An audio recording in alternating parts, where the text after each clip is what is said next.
In the whole of game development, there are very few things as important to understand as the gameplay loop. This technical aspect, both mechanically and psychologically, are what compel your player to continue going through your game. If you want to learn how to master this all-important component, continue watching because class is in session.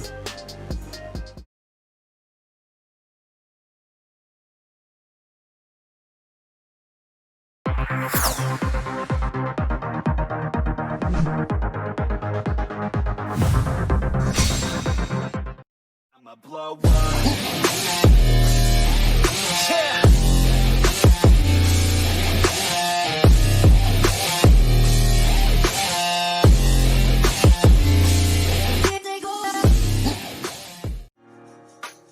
Hello everyone, I'm Steel. And I'm Teal. And we're with Studio Blue. Thank you for joining us for our Creator Classroom.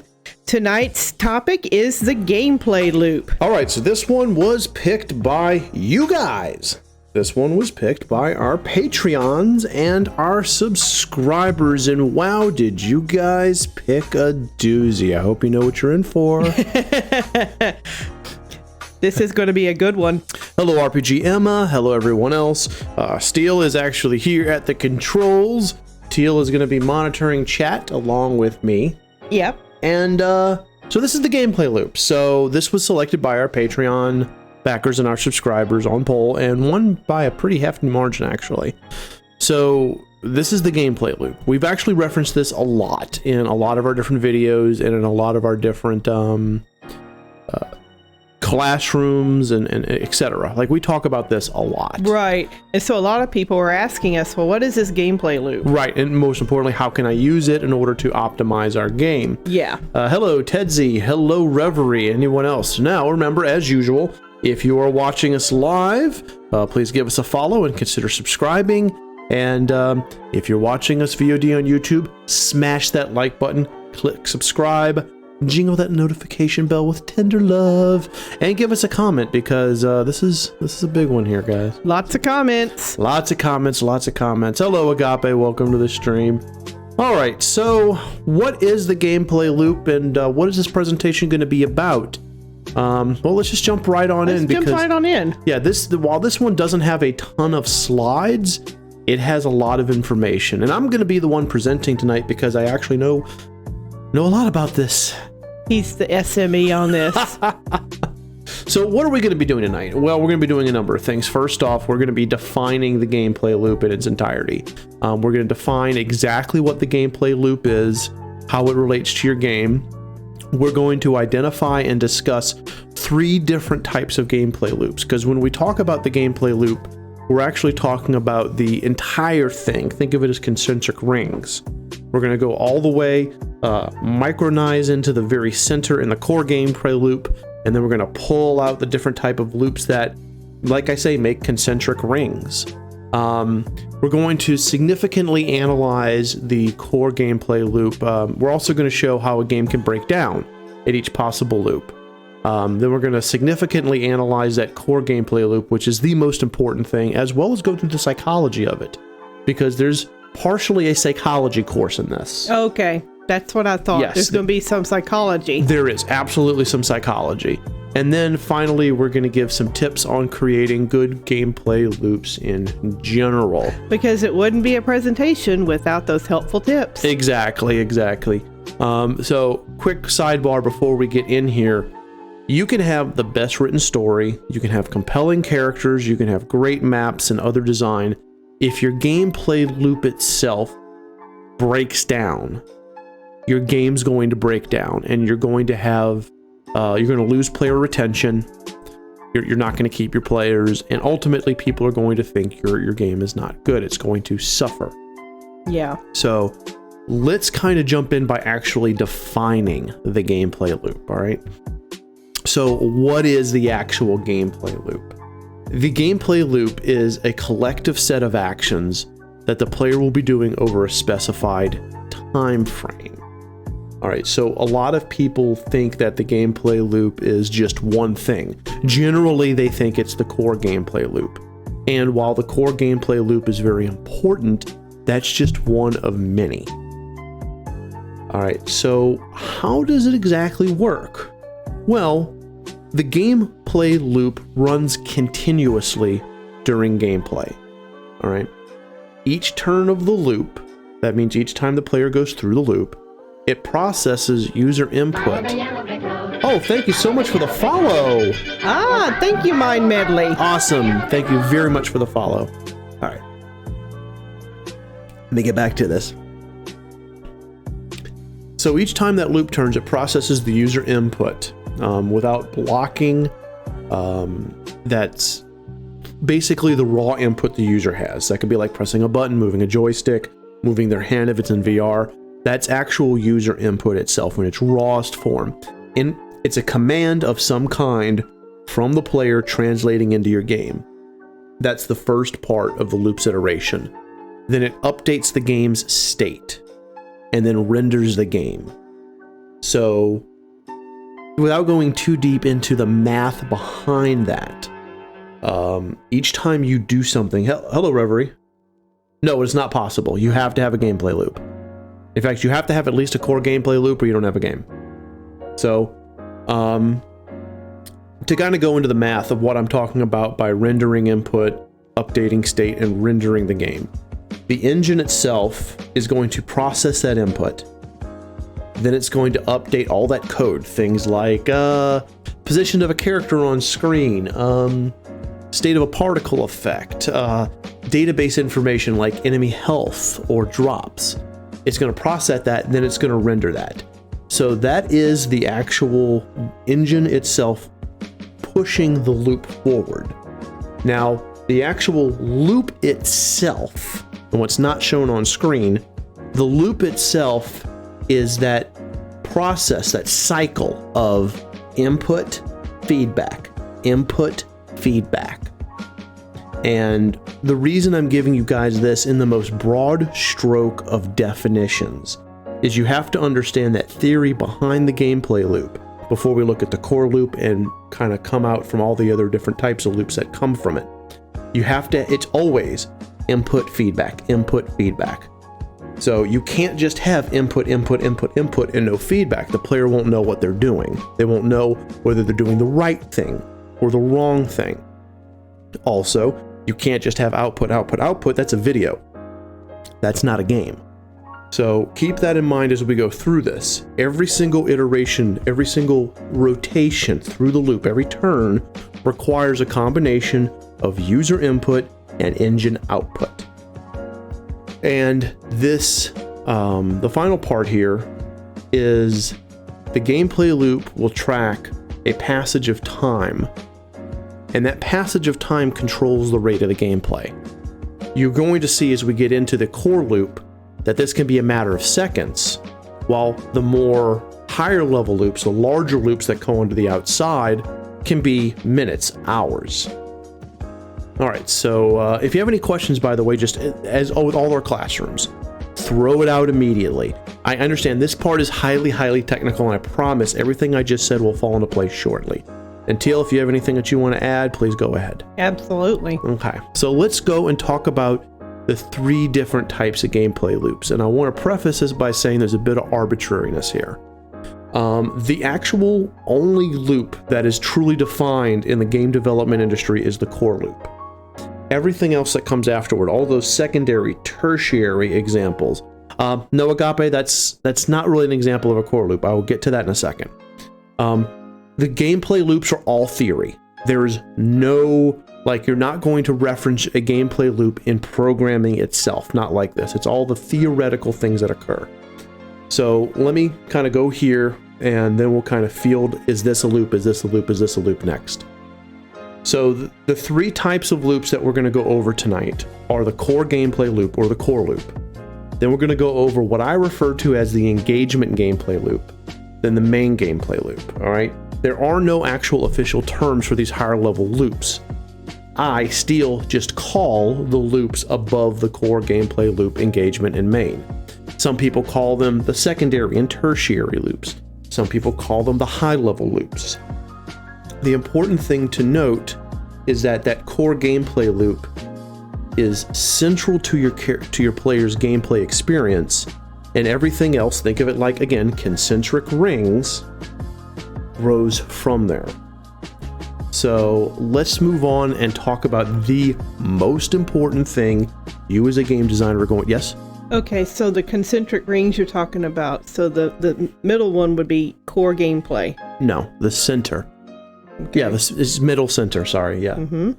And then the ring immediately around that would be engagement. Correct. And then the outer rings would be your main, what we call main loops. What I call, yes. Okay. A lot of diagrams will call them core, secondary, tertiary, quaternary, quintary, etc. Okay. However many you have. Reverie actually hits at a good point. Core gameplay loop is the same as a Skinner box. It's repeated actions that occur over a short period of time. So yes, Reverie, a Skinner box experiment, is a physical representation of a core gameplay loop. So that is correct. Mm-hmm. All right, let's move on to the core gameplay. I promise, once I explain what the core loop is, things will start falling into place. So the core gameplay loop is literally a moment-to-moment set of actions, like Reverie called the Skinner box, where the rat hits the pedal over and over again to get cheese. For example, in a side scroller, it might be move, jump, shoot, move, jump, shoot, move, jump, shoot. Mario and Super Mario Brothers. The core gameplay loop of Super Mario Brothers is run, jump, run, jump. Yeah, it is. Yeah. It's you move Mario, you jump Mario. You move Mario, you jump Mario. An adventure game like Zelda might be move, attack, pick up loot. Mm-hmm. Move, attack, pick up loot. That's what Link does. Any Zelda game, Link's actions are literally broken down to moving, attacking, picking something up. Yeah, that's true. Moment to moment. A turn-based RPG, move, interact, advance, whether it be advance a story, advance a text box, advance a thing. So you've got to take, this duration is matter of seconds. We're not talking minute to minute. We're not talking over the span of a minute, the actions of run, jump, push, block, jump, jump, push, block, push, block. That's not the core gameplay loop. The core gameplay loop is literally moment to moment. So when you're designing your game, when you're creating your game design document, when you're putting together what it is that the player's going to be doing, you want to break it down to that most, literally most low-level example of what they're going to do second to second. That is your core gameplay loop. Lowest level of action possible. Right, I see that. And this is super important because if you don't have a strong understanding of your core loop, if your core loop is too difficult, if your core loop is something the player can't easily follow, you're going to break down. And when we get to the breakdown part, you'll see it breaks down very, very badly.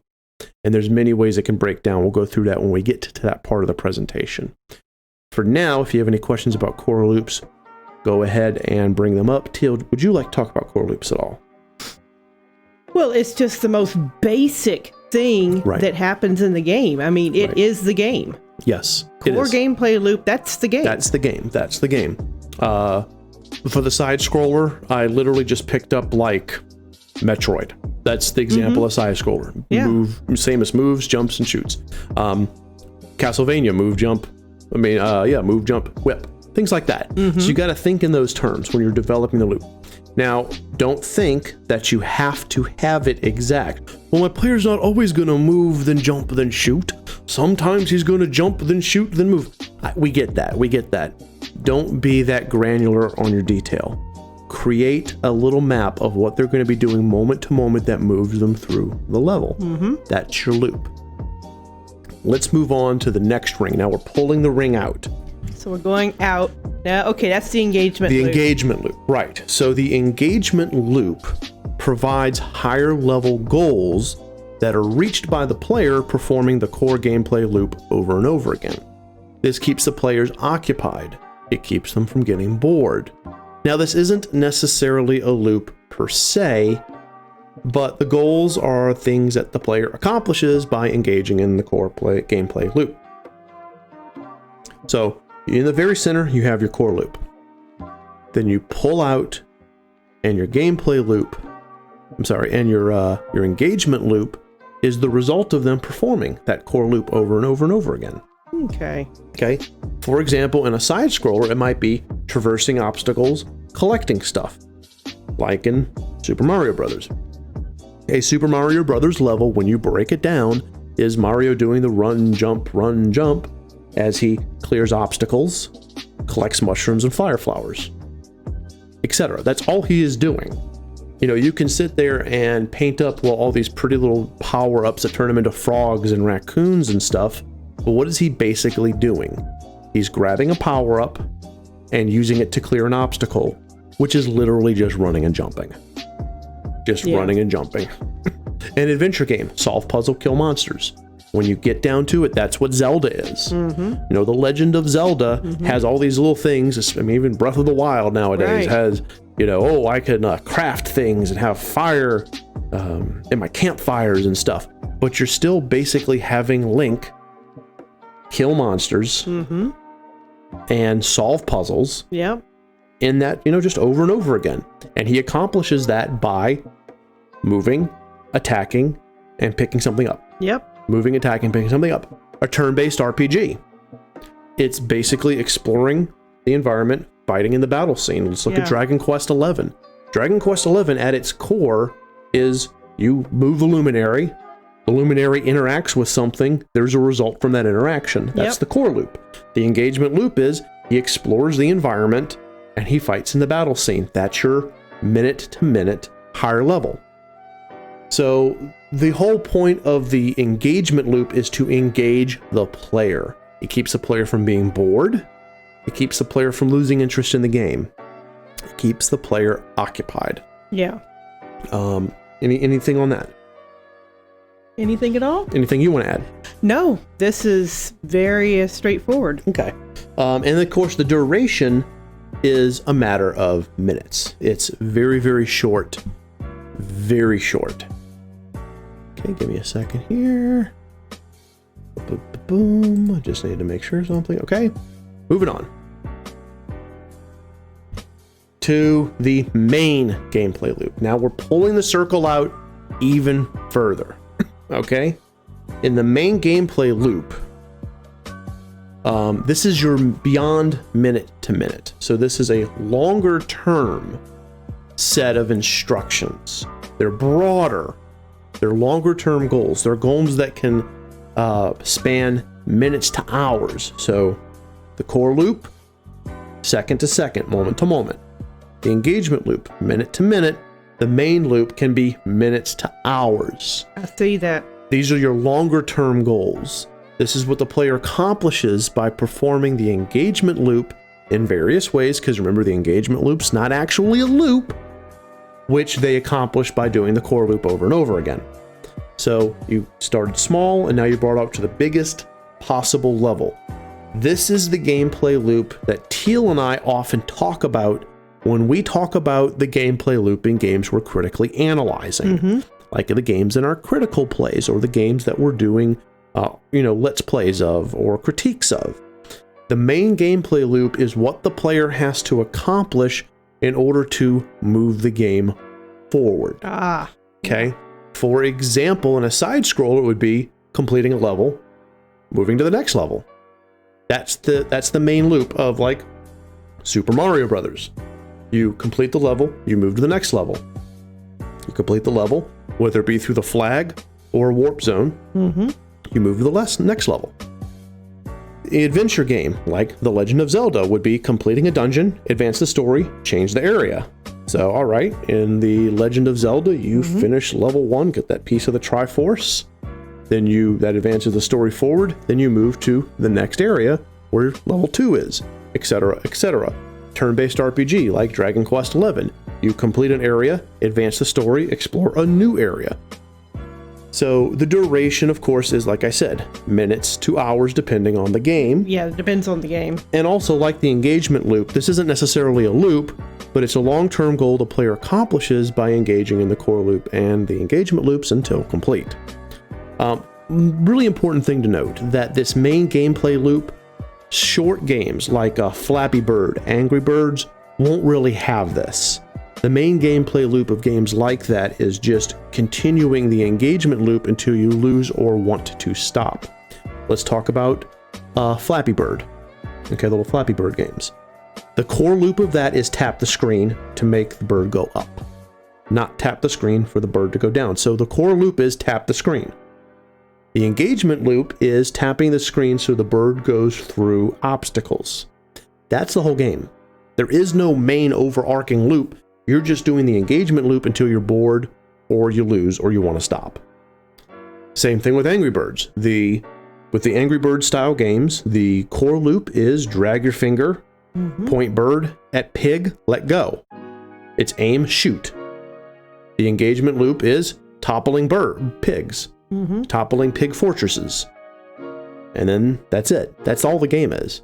So short games will not have this large outer loop. Okay, so those are the 3 loops. Any questions? Anything you want to add, Teal?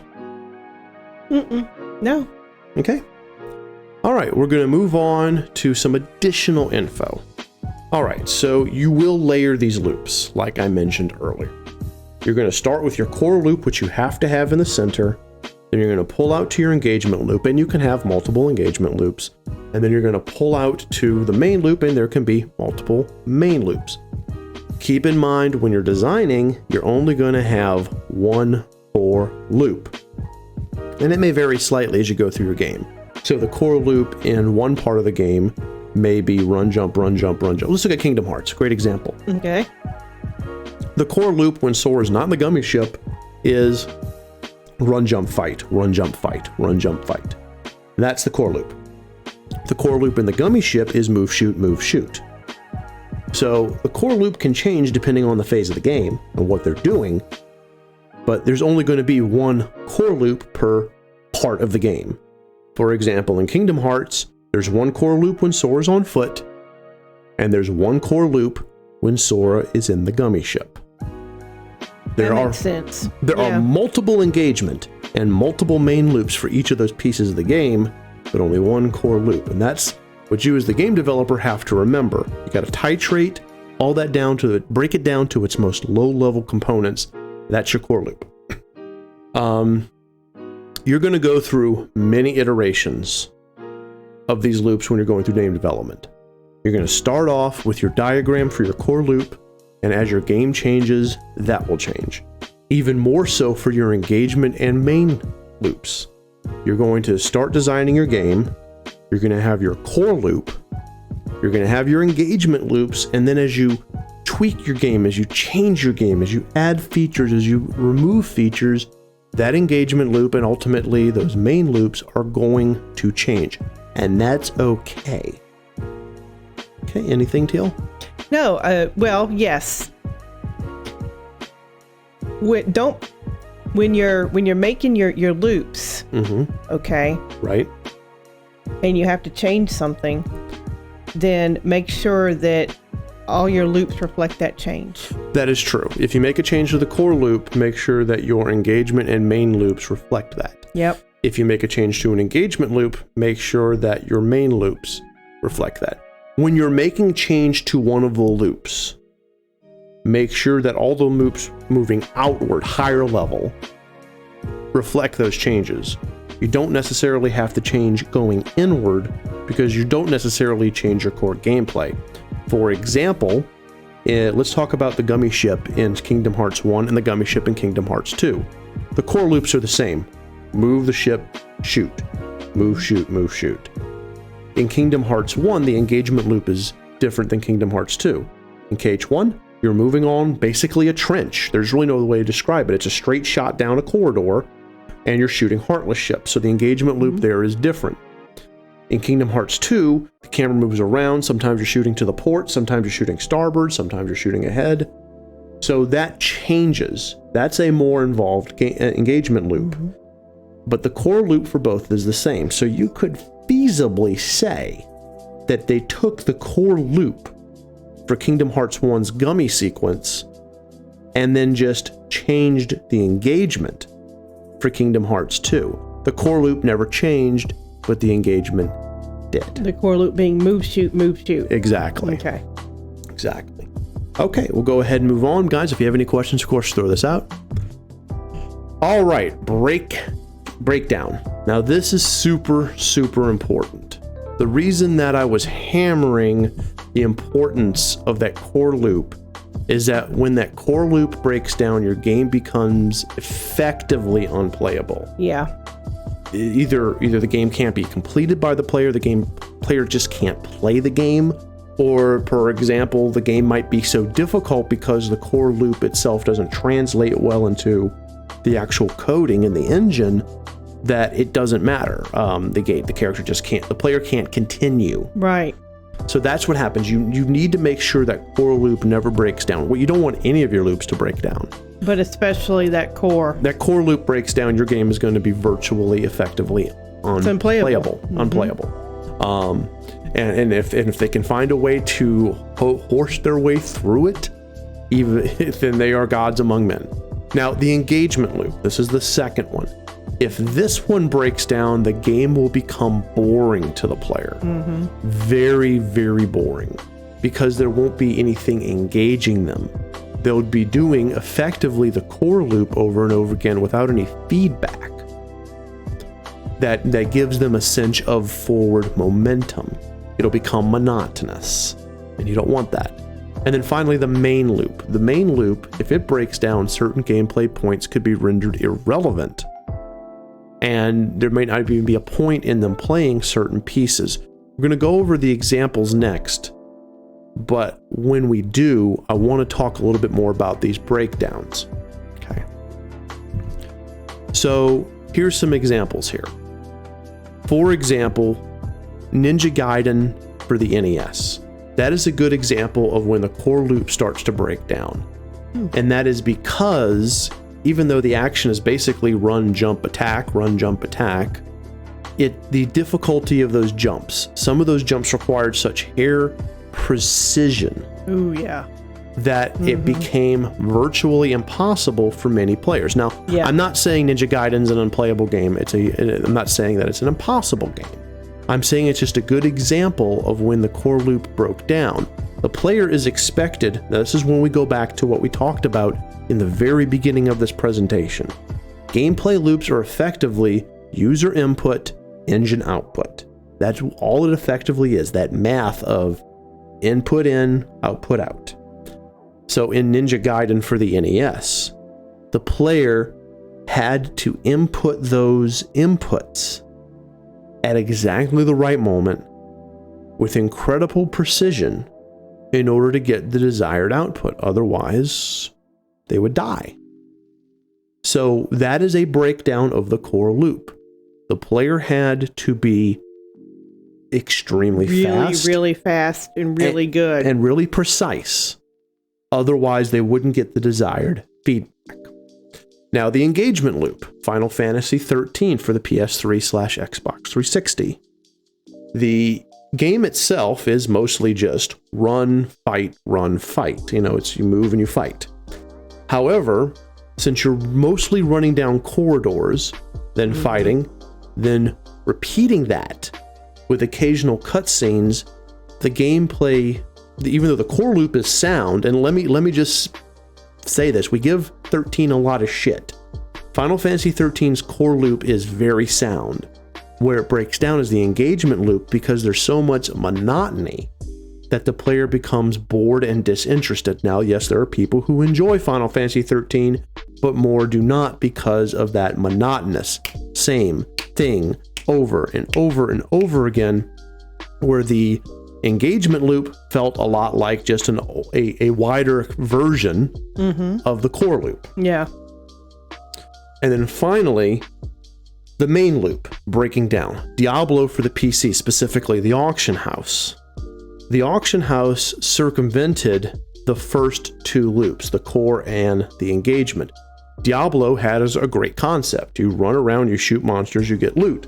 Then you move to another level, shoot monsters, you kill monsters, and get better loot.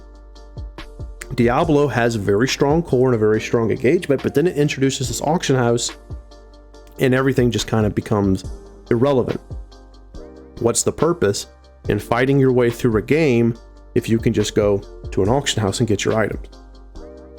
Anything? No, those are some really good examples. I was also thinking of a core loop breakdown is the original Prince of Persia. Ah, yes. On the PC. Oh, yeah. that was also a game that if you didn't have a very precise jump, a very precise running and jumping and grabbing something, you're dead. Right. Now, there are other ways core loops can break down outside of requiring precision and great reaction times. It could be that the game itself is buggy. It could be that there's a variable that stops you from being able to input properly. It could be plus a very strict time limit. Yes, Tedzy, Prince of Persia had a very strict time limit. So you could have, for example, a game like Dragon's Lair, the original. If it wasn't for the flashing parts of the cartoon when you're playing Dragon's Lair, the game's core loop would have been unplayable because you'd have no way to know what direction to push that joystick in order to make Dirk the Daring do his thing. And even with that, there were times you did not know whether to push up or right because it's, should I move in accordance to what's on the screen or should I move in accordance to the direction Dirk is going in? So these are all things you have to consider when building your core loop. Yeah. So let us move on to probably the most important slide you're going to see. Why am I going on and on about these loops, especially the core loop? What is so important about it? A strong core loop is necessary in order to capture the player's attention. And now we're going to get into some basic psychology. Okay? The core loop is also referred to as the compulsion loop. It is a perpetual chain of activities that the user performs, that input-output, causing them to want to repeat that loop indefinitely. By using the psychological structure that you see on screen, so a psychological cycle called anticipation, which is preparing for something, challenge or activity, which is performing something, and then reward, which is giving something. So this is basic psychology. This is psychology 101, learning how the neurology of the human brain works. When you as a person anticipate a task that needs to be performed that you know you're going to get rewarded for, and then you perform the task, and then at the completion of the task, you get a reward. And then you know that when you complete that cycle, you're going to get that reward again, whether it be you get a coin, you get a do-do-do-do, the princess smiles at you, it doesn't matter. Or a piece of cheese. Or a piece of cheese from the Skinner box. When you know that's going to happen and your brain goes into that cycle of this anticipation, activity, reward, it releases a chemical called dopamine. Dopamine is a chemical that makes you feel good, makes you feel accomplished. Yeah, don't give the player a reward at the end of their victory. Don't give the player no reward. Yeah, exactly, Emma. You don't reward a player, you break this core right there. That is the best way to break your core loop, is to don't reward the player for their activity. Yeah. Agape says that's why I keep wanting to level up player to make them stronger. Exactly. Yeah. All of what you're talking about. Yes. When all of this happens and it works the way it's supposed to, you get this release of this chemical called dopamine. Dopamine is a wonderful feeling. It's a great feeling of and it makes you want to do it again. It's a feeling of empowerment, a feeling of strength. Happiness. All of these things. I hate MMOs that overuse this. We're about to get into the danger. There's a massive danger reverie, and we're going to talk about it in a second. But I want to finish talking about the psychology here. When you as a game developer are able to encapsulate anticipation, activity, and reward in your loop, and you do it responsibly and properly, you will make your player want to continue to play your game. They'll move through your engagement loop because their movement through the core loop gives them that dopamine feeling. Yep. Over and over and over again. Agape says, what about the payoff to continue to read the story? That's engagement, but that's part of core. So core is the anticipation and the reward. So how do they accomplish that payoff of reading your story? That would be through a task like move, find monster, attack monster, move, find monster, attack monster, move, locate, kill, move, locate, kill, move, locate, kill. So then that releases dopamine. When they go through the engagement loop, they get more dopamine because then they're hitting those larger milestones. And in the main loop, more dopamine. It's all about dopamine. Playing these games is all about releasing a chemical compound in your brain that makes you happy. That is literally the psychology of video games. There's a problem. And this is what Reverie was talking about. And this is the danger of MMOs and lots of mobile games. Oh God, the mobile games. Here we go. Overusing and abusing this neurochemical release within a player can cause dependency. And when paired with things like predatory microtransactions, paywalls, time walls, etc., this can result in a full-blown addiction. It is very easy under the right circumstances to make a person addicted to dopamine. Yeah. Straight up. And this is what, when we did our creator classroom a few months ago on why the video game industry is eating itself, we talked about predatory transactions and addiction. Mm-hmm. This is it right here. Yeah. When you pair all of these things together to where they feel they have to pay money in order to get that dopamine rush, that's a full-blown addiction. And that's what irresponsible game development banks on. Yeah. It exploits the hell out of the gameplay core loop of anticipation, activity, reward in order to make you, the player, spend real-world money each time you go through the loop, making them richer, you poorer, and you more addicted. Yeah, that's it. That's why I hate microtransactions. Yep. Agape says, I meant when a reader expects an outcome and continues to read and hope. That's the exact same thing. However, that's not core, that's still engagement. Because core is, it's moment to moment. When you say a reader expects an outcome and wants to see like the villain get their just desserts or something, that's engagement or main. Same thing with a player playing a game and wanting to see the bad guy get his just desserts from the hero. That's engagement, that's main. However, core is the little tasks, the moment-to-moment tasks that take them that way. And I guess you could apply that to a reader as well for a book. Mm-hmm. You know, a reader for a book would have the core loop of read word, what happens next, and the engagement would be more like the chapter, and the main would be the book. But I'm not really talking about reading, so it's a good question, Agape. I think the best way to answer that succinctly is overall outcome of a story is engagement and main, moment to moment that gets you there is core.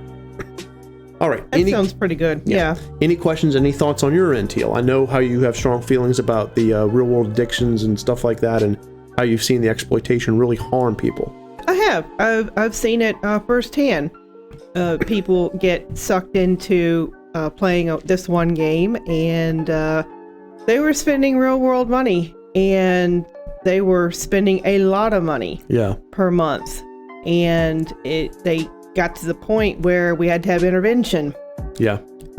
It's not pretty. No, it's not. It's addiction. It can. So this is, you as a game developer need to be ethical. Yep. And responsible. And design your games to where that your players get a good feeling, but you're not pushing them to harm themselves, to spend money they don't have, etc. Right. So RPG Emma asks the question, do games that give you the option to pay to make things go faster count?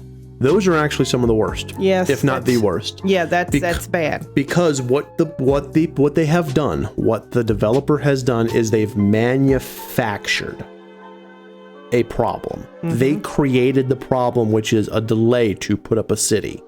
They created this problem, lesser inventory space. Mm-hmm. And then they sold you a fix on a problem they created. Right. That is as predatory as you can get. Mm-hmm. At least with a loot box, as much as I hate those, they're honest about you don't know what you're going to get. With this one, they're creating the problem, selling the solution, knowing that you want to get that next dopamine rush. So, hey, I have to wait 10 minutes to open up a treasure chest. In 10 more minutes, I'm going to get that dopamine rush. I want that dopamine now. so here's my $20. Yeah. Etc., etc., etc. Agape says, I know the music can put you into a trance. That's why I turned it off when I used to play Candy Crush. Yes, that's another thing. Outside of the loop, but still just as important, music that gets into a certain rhythm will get the brain into a certain rhythm. And next thing you know, you're spending money. Mm-hmm. Lots of games do that. Yeah. Hey, Chaos. Yes, you are late. Quite late, sir. Another reward I've seen in these games is you do something right and a little character jumps and smiles and says, yay! Yep.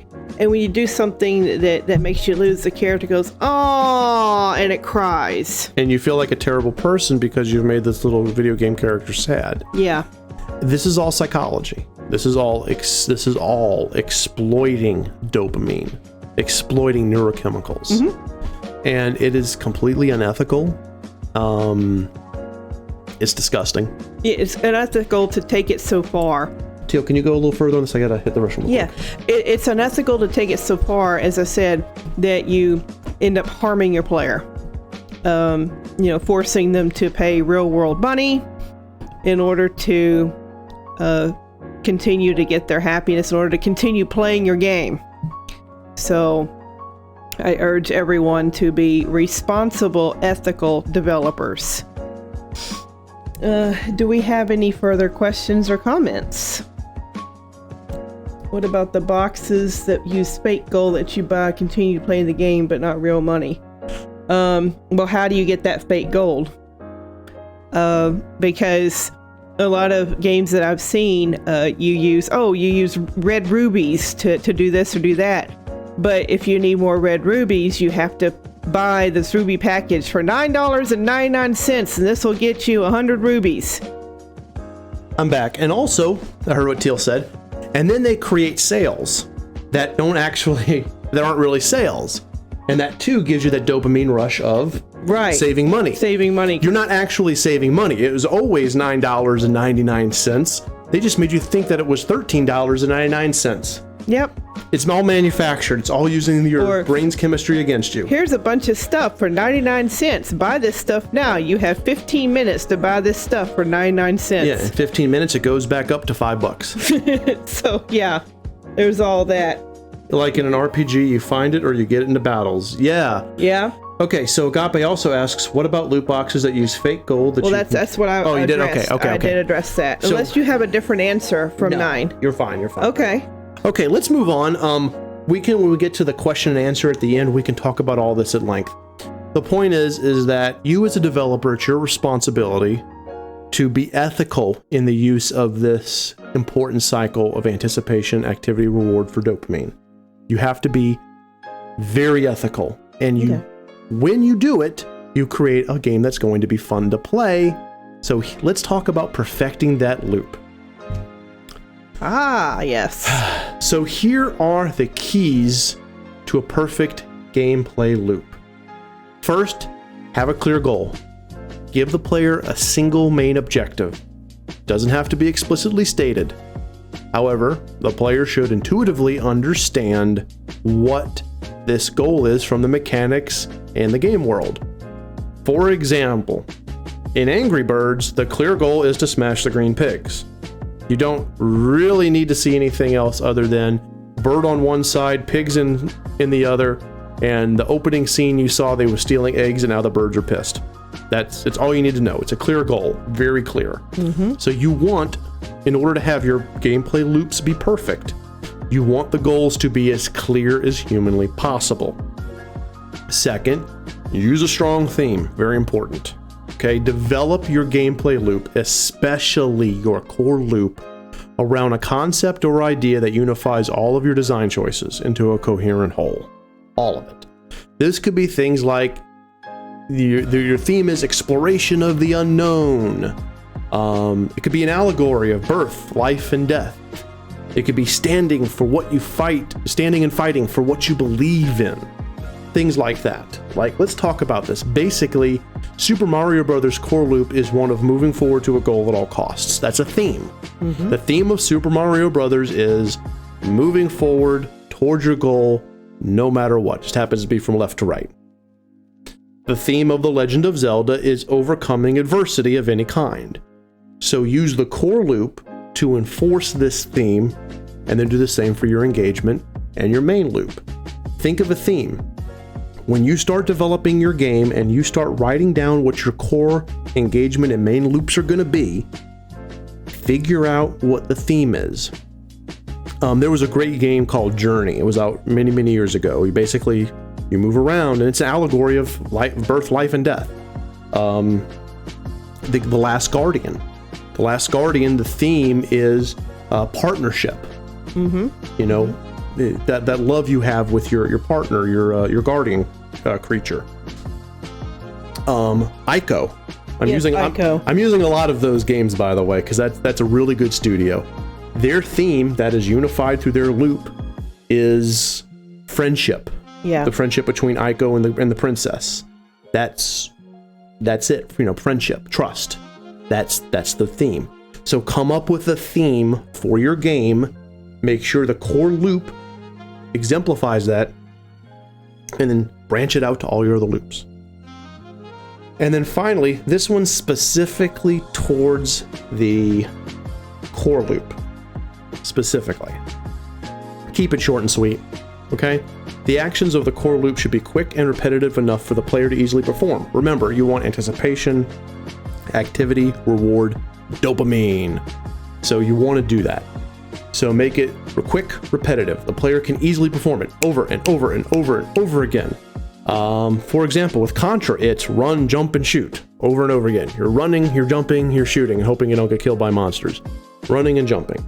See, that's a very simple, very basic game core loop.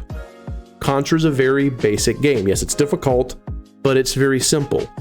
When you have a clear and short and simple core loop, beginner players who aren't used to video games can easily pick it up.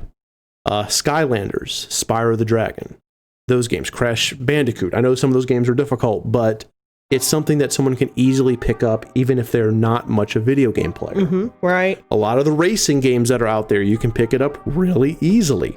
Mario Party, easy to pick up because the core loops are super short, simple, and sweet.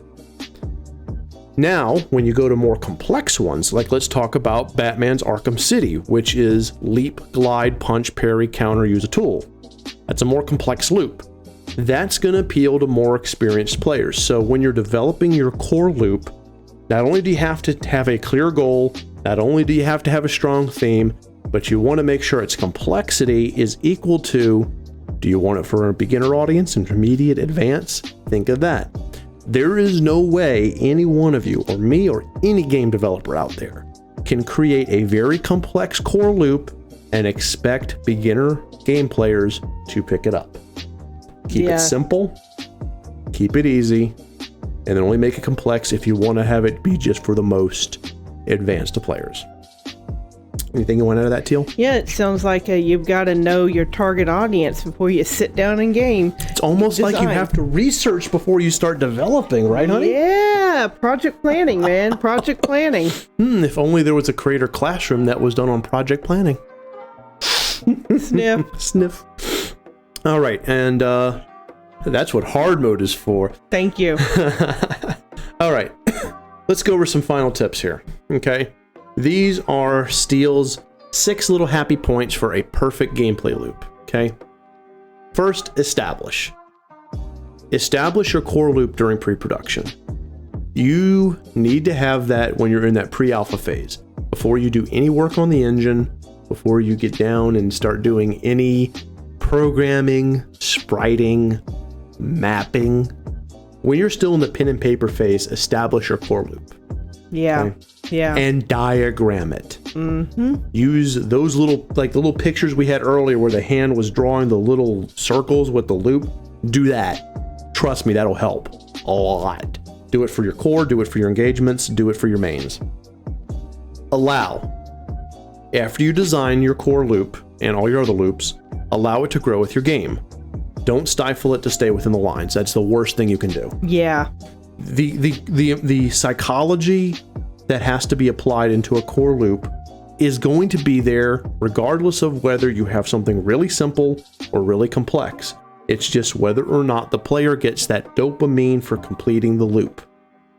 So please don't try to stay within the lines. Yeah, color outside the lines. Color outside the lines, you know. Now, do you want to go willy-nilly changing your core loop? Of course not. That's changing your core gameplay. But if you have to, if your game changes, change your core loop. Again, I'm going to reference Kingdom Hearts. Kingdom Hearts by itself is 2 core loops. One is Sora running, jumping, and smacking with his Keyblade, and the other is Gummy Ship moving and shooting. Mm-hmm. If they had taken out one of those, it wouldn't be the game it is. So keep that in mind. Create small documents with images of your core loop, your engagement loops, and your main loops. These visuals will help. It's something you can go back to and look at whenever you have questions. These little documents and diagrams are things that you can slide into your game design document, your GDD. Very important stuff. Yeah, I always sketch out my loops. Mm-hmm. Construct multiple iterations of your loop docs. Version it. So, number 4, version. Make multiple iterations of those loop docs, saving them old ones for reference materials. This actually goes for everything in your GDD. Don't ever throw anything away. Keep all your versions. Always see where you're coming from. You need to know. Number 5, no fear. Do not be afraid to scrap anything or all of it. Do not be afraid of starting over. So many developers that we've run into over time have been afraid to scrap their work and start over because they go, oh, but my hard work, I don't want to lose it. The best thing that I can say was said to me by my publisher when I first signed my first contract. Steele, if you're not willing to throw away your whole manuscript and start over because it's just not working out, you're not ready to be an author. Yeah. So I say this to you guys. If you're not ready to throw away your entire game, keep your notes, and start over, you're not ready to be a game developer. Yeah. Now, I'm not saying do that. I'm just saying you have to be ready, and don't be afraid. Don't be afraid. And then lastly, surprise. Surprise your players. Do something they don't expect. Do something that shakes up their preconceptions of what the gameplay loop should be. Mm-hmm. That is why so many of the best games that have come out in the past 20 years, however many years, do something a little unexpected, just a little different. And it doesn't have to be a major change or a major paradigm shift, just something a little different. Yes. Anything to add to there, Teal? No, I don't. All right, so that is the end of the presentation. Now, this is where I want you guys to bombard me with questions. If you need clarifications on certain points, if you need me to go, hey, for instance here, for instance there, you know, anything. This is where we want to discuss all of it. Okay, RPG Emma says, going back to the dopamine thing, does that mean DLCs are always bad? No, not at all. No. In fact, if you're going to add content to your game post-gold, after it goes gold, Teal and I would prefer it be a DLC. Yes, be a DLC, please. Yeah. Because a DLC is not a reward that... Actually, let me fix that.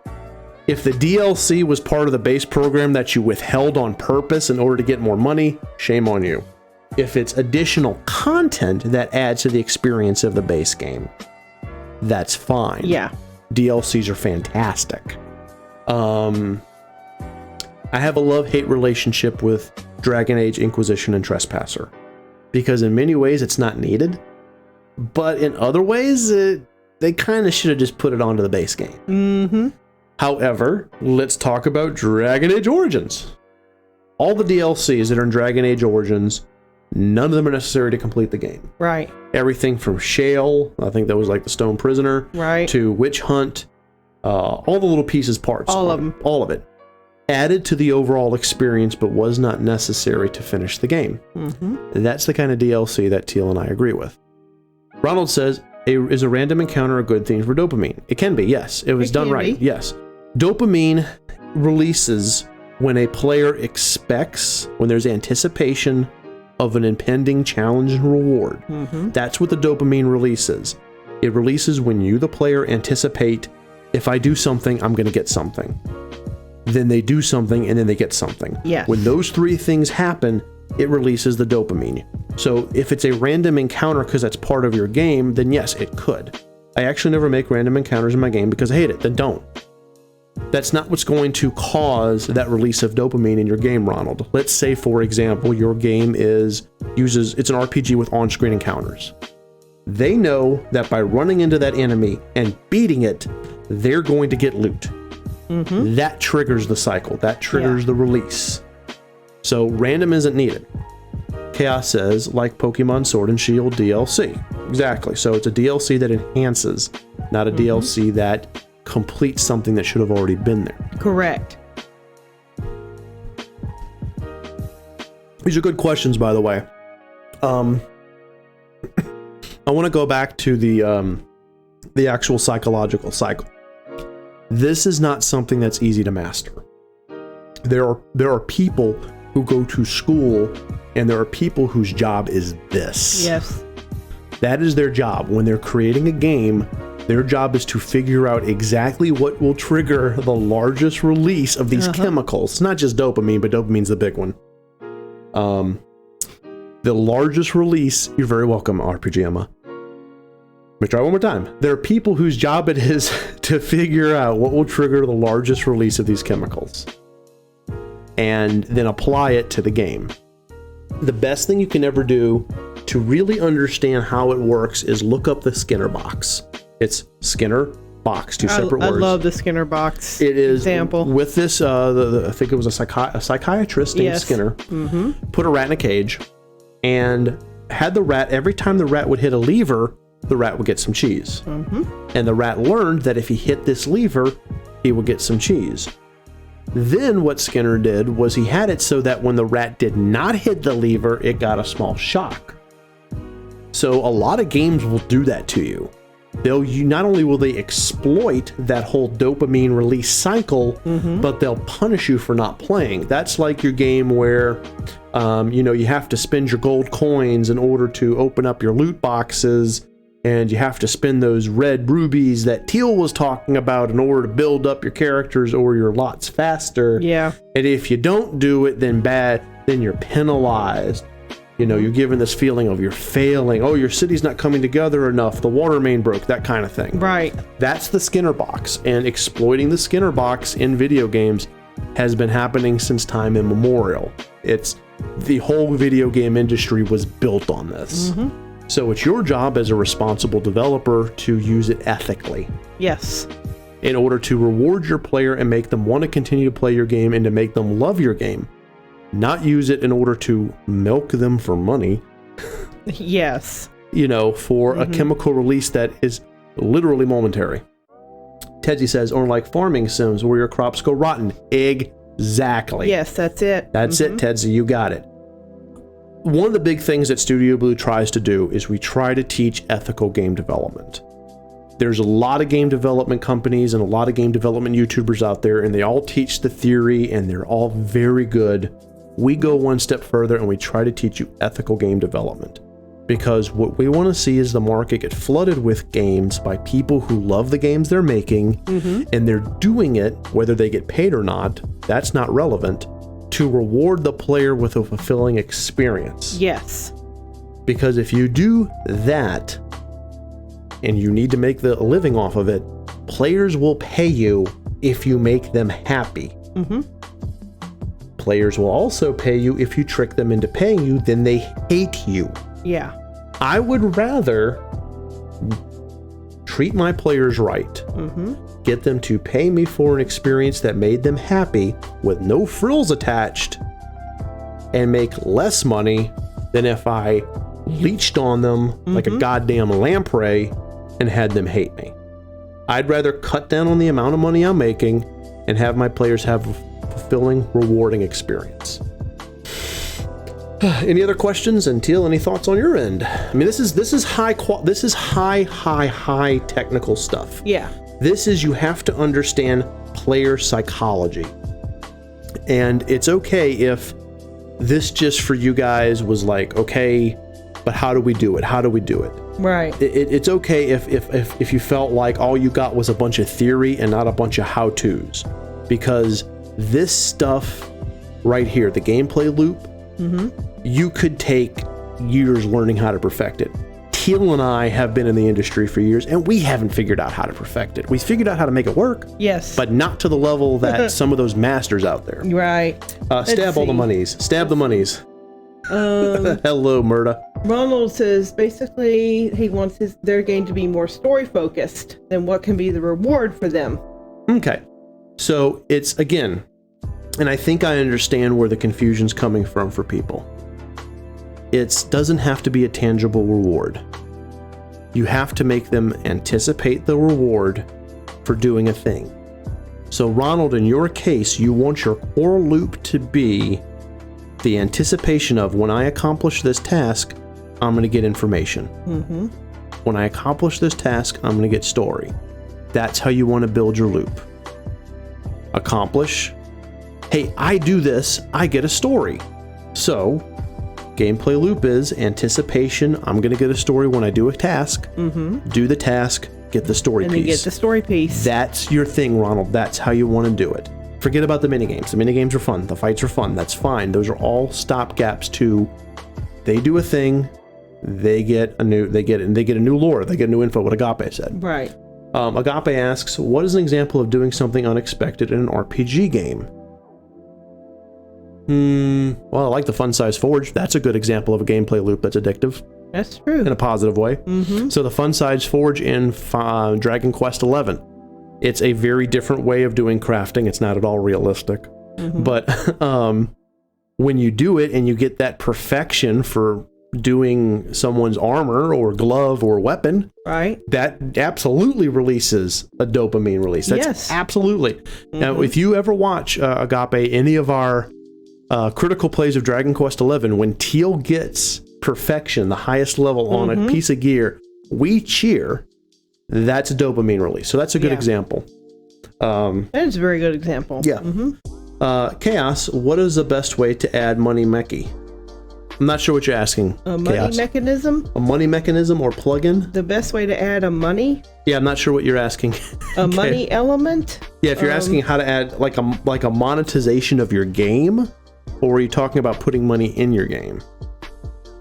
Bonus stats are always fun. Absolutely, yes. Hey, yeah. Why settle for a +1 when you can have a +3? Exactly. That's it. There's your loop. And murder should give people as many tasks as possible. Oh, yeah. And all those tasks should be murdering.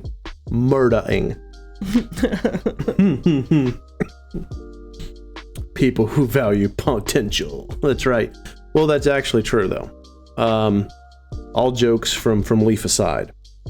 People do value that potential of doing better. Yes, they do. Chaos, we're not understanding your question. You're going to have to rephrase it. I'm very sorry. Both. So what Murder is saying is, I have the ability to get a +2 or a +3. Yeah. That automatically creates a value. It's outside of just, I can make a +1. That's correct, yes. So the moment you put that into, it's anticipation. So you have to make them anticipate that they're going to get a reward for accomplishing some task. It's same with the cooking system. Yeah. You know, you're driven to go out and find recipes. Right. Oh, I found this recipe. Ooh, it's labeled rare. Ooh. Right. And I find the ingredients and I cook this thing and wow, it makes me an invincible god for 5 minutes. Wahaha. And then there you go. There's the anticipation. Agape says, I'm tempted to restart the game to try again. How do you feel about adding a globe valve to prevent reload of saves? Are you talking about like save scumming? Oh, he's talking about, yeah. So how do I feel about save scumming and putting something to stop that, which is what Dragon Quest XI does. Yeah, it does do that. If you try to save scum at the Fun Size Forge, the Fun Size Forge has a 5-minute cooldown. Yes, it does. I think it's genius. Do I agree with it? I don't have an opinion on it, whether it's good or bad game design. Like, I'm not going to commit to I hate it or condemn it. I think it's a genius mechanic on their part. I personally wouldn't do it because I personally don't care about save scumming. Not for something like that. Yeah. Teal, do you like that mechanic? Do you think it's a good idea? I personally don't like that mechanic, especially, we were talking about the fun size forge. Yes, specifically. Because why? It's honestly an inconsequential mechanic, a side story, a mini game. Right, which they did. I'm just, all I'm doing is creating some armor, blah. And they made it inconsequential because you can buy perfectionist pearls, which is an example of the main loop being circumvented. They circumvented it, yeah. The main loop of using the fun size forge is you get mats, and then as you do well in the fun size forge, you get your perfectionist pearls, and then you can use those to rework your items. Right.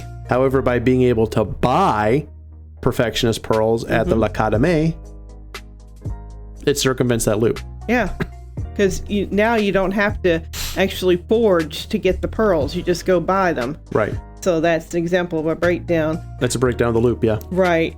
I personally don't care for the fun size forge cooldown. If I screw up something, I want to fix it. I want to get in there and fix it right away. I don't want to have to wait 5 or 10 minutes. Save scumming, yeah. Yeah. So you want to be able to save scum. So to answer your question there, Agape, while I think it's genius, I personally wouldn't do it myself. Okay, so get to Ronald and Chaos. So Ronald says, if I want the players to talk with NPCs, is it a good idea to give out items if the players talk with them? That's not necessary. Well, I mean, a player, an NPC is going to give your character an item for whatever quest reason. But you don't need to give them an item in order to entice them to talk to your player. People don't play RPGs, Ronald, in order to just get items. They also play it for story. They play it for characters. So the reward for talking to your NPCs is the information that NPC gives. So look at it in terms of that. So if you want the players to talk to NPCs, have the NPCs say something important. It's what Teal and I are always saying when Teal and I are analyzing critically, whether it be on our critical plays or someone's RPG Maker game or whatnot. Every NPC has to say something that is important, even if it's why the weather's bad and why that cow over there, it has dry milk. You have to have something. So as long as every NPC contributes to the world, their story, another story, or the game's story, the reward will be there. Reward your players for exploration. Make them anticipate that reward, then give it to them. His information is a reward. Right. Exactly. Yeah. Rewards don't have to be tangible. I said that earlier. Yeah. Rewards do not have to be. Everybody with class repeat. The rewards do not have to be tangible. Okay. So now Chaos asks, like, how should I input money currency for the game? Like, how something is worth. Oh, okay. That is okay. I see what he's saying. So, how much? Like, you're talking about creating an economy. It sounds like economy. Yeah. So, outside of the scope of this workshop, outside of the scope of this classroom, but a lot of math. Honestly, that's really more your thing, Teal. You do economies. How would you create an in-game economy? How would you explain to Chaos creating an in-game economy in a minute or less? Okay, take your cheapest item, a potion, put a value on it, and then everything else you create, it builds upon that value. Nothing is going to be cheaper than a potion. There you go. Hot dog, give me that fist bump, girl. There you go. That's why I married that woman right there. With that, she's beautiful. And she makes great cookies. Murda. Does Murda have any questions, or is he just talking about tangibles and murders? I think we know. I think we already know. So Agape, Agape is on target. Yeah. Agape is on target. Yeah. NPCs, they give information, clues, lores, absolutely. Yeah. It says, I weigh everything in life amount of chicken sandwiches. This is a good thing to weigh. Chicken sandwiches are amazing. They're good. Grilled or crispy, by the way, Leaf, I gotta know. You're very welcome, Cass. Any other questions? We are going good. We got good time. I'd say about another 15 minutes tops. Because, but if anyone has any other questions related to the gameplay loop. Because this is crispy. Ah, yes. Crispy's the best. So crispy chicken with mayo, tomato, lettuce. I want that bread inside my bread. Okay, gameplay loop questions. Gameplay loop. Yes.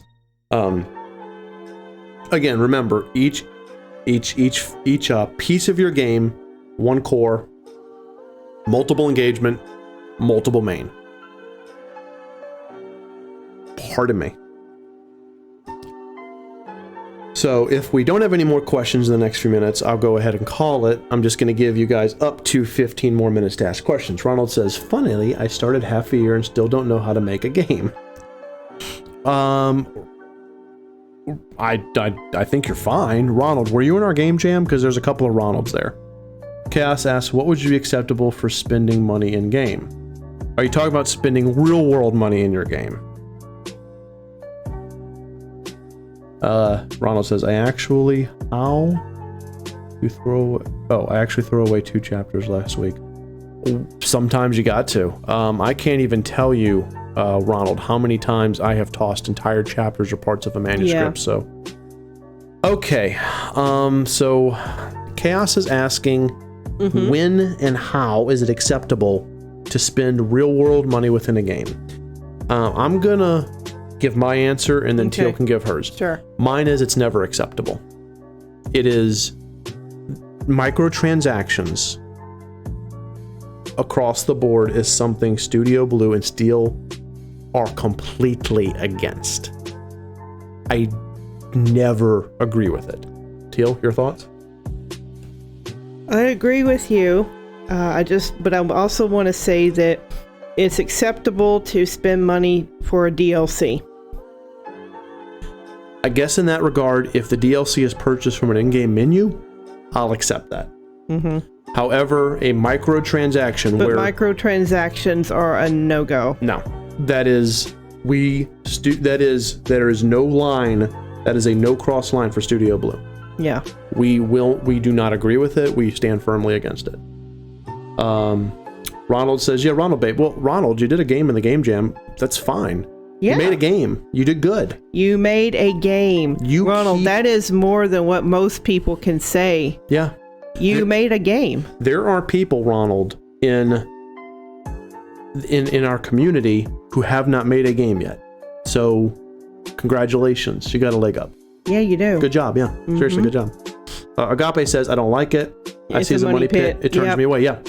I will not play a game that has microtransactions. I will not create a game that has microtransactions. I've said this before. Teal and I were approached by a publishing company to make a game. They offered us a lot of money. Well, not a lot, but a good chunk of money. But they wanted in-game microtransactions. Yes, they did. Teal and I turned them down. We just turned them down. We can't do it. It is the one thing we will not do. Reverie says, I just wanted to add to the game economy question, add to the potion being the cheapest in-game. A player should also be able to earn enough to easily buy their healing items. Yes, that is correct. You want to have enough money available so that they can buy X number of potions. Right. Okay, so if you want them to just have one potion, well, you just put a little money down. But if you like for them to have 5 potions in inventory, then make sure that you drop enough gold in different places, treasure chest barrels, that sort of thing, so where they can go and buy their 5 potions. Exactly. If you're making a dungeon and this is my rule of thumb. For every monster you have in a dungeon, you want to have 2 potions and 1 curative for whatever status elements are in the dungeon. Yeah, there it is. That is a very good, and that is a metric that Teal uses in creating her game logic. I like what Murder actually said, because Murder made a joke, but it's still good. Murder says you can also do automatic healing or cheap ends. Automatic healing is a great idea. The game that we did our very first review on, Edge of Eternity, does that. At the end of every fight, Darian, Celine, and whoever else is in your party fully heals their HP and MP. Yeah. That is a genius mechanic. Fine. Yeah. The reason I love that mechanic so much is it allows you to focus on that battle that you're about to go into next and not worry about having to go 3, 4, 5 battles down the road. It's still a challenging game, It's still a challenging game, but you're not bogged down by inventory management. Yes. So if that's the kind of thing you want to do, please do it. Yeah. Agape says, the farming game turns me away because the real world time it takes to upgrades to pass. Just an endless loop that keeps increasing each time. 100%. Yeah. Yeah, that's exactly it. Agape, that's why I don't play any of those games. Yeah, we just, no. You know, if you create a problem in your game and then require the player to pay real world money for the problem you created, For the solution of the problem. you're a bad game dev. Yeah. For example, we can only have 10 inventory slots, but if you spend $25, you can upgrade that to 15. No. No. What the hell? No. Start them off with 15, 20, 30. Okay. I think we've harped on that one enough. Yeah, we have. Ronald says, I buy 99 potions early game when I play Yeah, that's a good idea, Ronald. Oh, yeah, yeah. Hey, man, the Swamp Cave in Final Fantasy 1 for the NES, they require you. They say you're not going to get through this without 99 potions. Brian types code. Hey, welcome to the stream, man. Would making Perfectionist Pearls really expensive help from subverting the gameplay loop, or would that just frustrate the player? I think it would frustrate the player. It would frustrate the player because you've introduced something in there as, oh, this is a workaround. This is a quote-unquote cheat. Oh, we're sorry. You can't afford it. Yes. That's not nice. That's Don't not do that. nice. No. Honestly, they've subverted it. I know why they subverted it. I understand the reason why Square Enix did that in Dragon Quest XI. It's because if you don't play the fun size forge all the time, those Perfectionist Pearls can be hard to come by.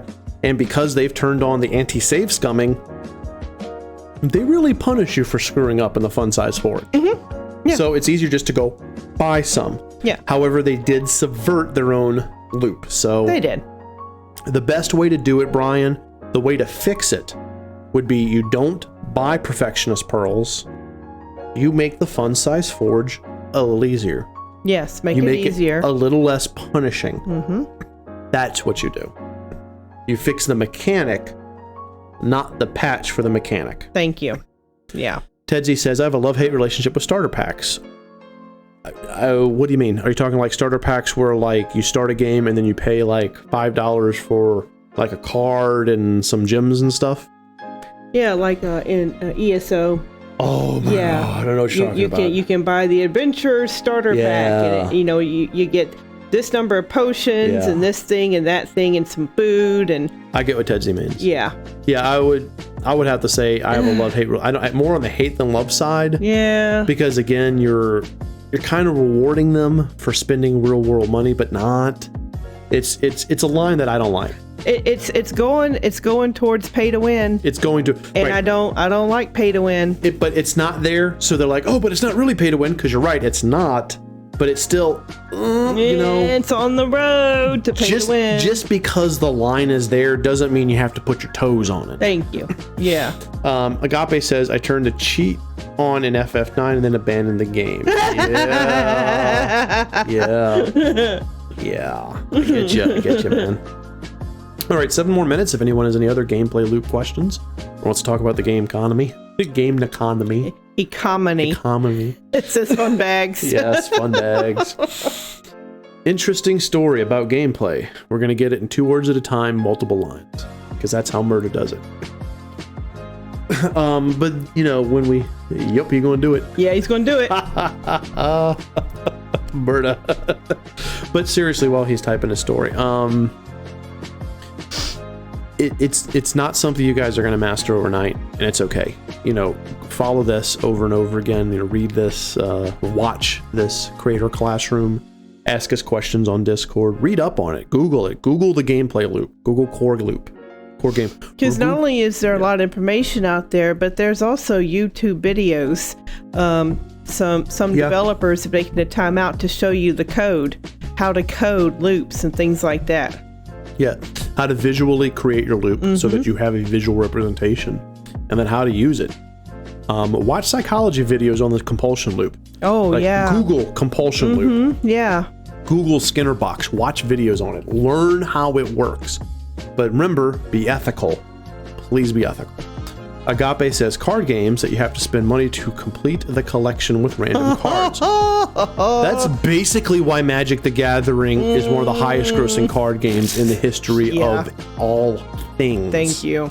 Because people would buy their base card games. I'm looking at my best friends over in New Orleans, and then would spend insane amounts of money on booster packs. See, there goes the rent. Oh my God. I once asked one of my friends how much he spends per month on Magic the Gathering. He goes, I don't know. Not a lot. I usually drop between $500 and $600. That made me cry. Cards. Just freaking cards. Well, I like them. They're pretty. And one day they might be collector's items. Yeah, you're not getting a Black Lotus. Not happening. Not happening. Which game has the most loops that you know of? Oh, heavens. RPGs always tend to have the most complex ones. They have the most complex games, ones. have the most complex. So, I mean, I think Skyrim has one of the most. Skyrim and Fallout 4. Those open world games. Actually, open world games. Open world games. Would have a lot of loops. Yes. Because you'd have multiple things running simultaneously. And you got all these different systems, all these various crafting systems. Right. Yeah, like open world games where you just run around and collect stuff, probably not so much. But things that have like a crafting system, a quest system, exploration, lore, that kind of thing. So that rewards are exploration of the world itself, giving you things. Those are probably the most complex. Yeah, I'd say so. I would say so. Fighting games too. Fighting games would also have really complex loops. And you wouldn't think a fighting game would, because it's just punch. Bloody simple. Two characters there punching each other. But then there's combos, fatalities, special finishers, buys boosters and boxes. Oh God, I can't do it. Unlocking the special costumes. You have to do this, and this to unlock the special costume. So it would just seem like that. Simpler loops would be stuff like your racing games, party games, stuff like that. Stuff where it's just, you do a thing, you get some reward, and then everyone moves on. Yeah. Has a good time. Wow, that's crazy, Reverie. Wow, I couldn't Reverie. do it. I couldn't do it. Yeah. No, not doing it. 20 Yikes. boxes of boosters. 20 boxes. Oh. New question. Yeah, I like the checklist. I like completed all the tasks, a sense of completion. Yes. That's all psychology. The feeling of completion. If I don't do it, if I don't fill out the checklist, I'm not a good person. I've messed up. I'm a failure. Yeah, that's the thinking behind it. If I complete the checklist, I'm not a failure. I'm a good person. I'm successful. That's all it is. It's all psychology. Honestly, gameplay loop, we could just replace it with the psychology of games. There's how to psych out your player. How to psych your player into playing. That's really what the gameplay loop is. So hopefully this has helped you guys out. Really, honestly, it has. Because when this one got voted, Teal and I were like, oh shit, how are we going to explain this? This is rough. It's a great class. You're very welcome, RPG Emma. Thank you. Yeah, trophies. Trophies, achievements. Trophies and achievements. Right there. Badges. Yeah.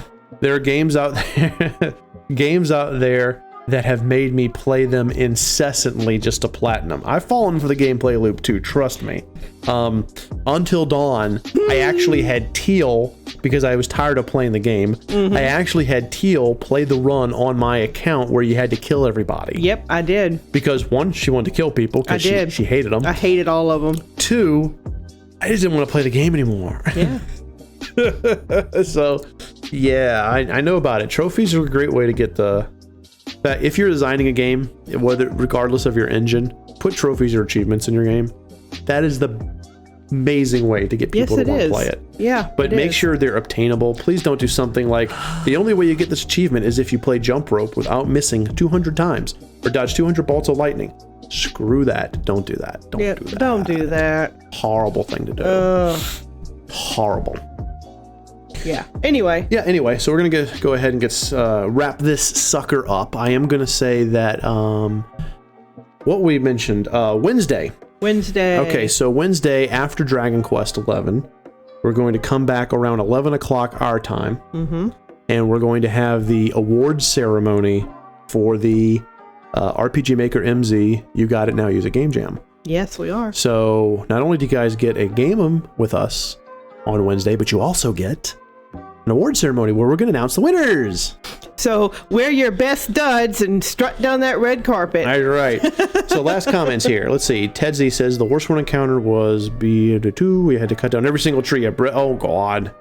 Yes. Triggered. FF9 and 10 triggered. Total triggered. Ronald.